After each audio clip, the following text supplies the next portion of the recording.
العلم هو النور الهادي والمفتاح لكل الخير من يريد الله به خيرا. بسم الله الرحمن الرحيم. الحمد لله رب العالمين والصلاة والسلام على سيد الأنبياء والمرسلين محمد وعلى آله وصحبه أجمعين. أما بعد. عزیز طلبہ کرام، نور الایضاح کتاب الحج کا یہ 10واں سبق ہے، جس میں ہم حج کی تیسری قسم حج تمتع کے بارے میں پڑھنے اور سمجھنے کی کوشش کریں گے. پہلے بھی بتلایا گیا حج کی 3 قسمیں ہیں: حج افراد، حج قران اور حج تمتع. لفظوں پر ہی غور کرنے سے ان کا مفہوم سمجھ میں آ جاتا ہے. تمتع لغت میں ارتفاق اور ترفع کو کہتے ہیں. ارتفاق یعنی نفع اندوزی، فائدہ اٹھانا. ترفع بھی اسی کا مترادف ہے، لطف اٹھانا، تفریح کرنا.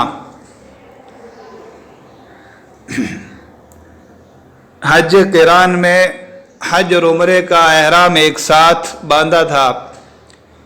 عمرے کے اعمال سے فارغ ہونے کے بعد احرام کی پابندیاں برقرار تھی.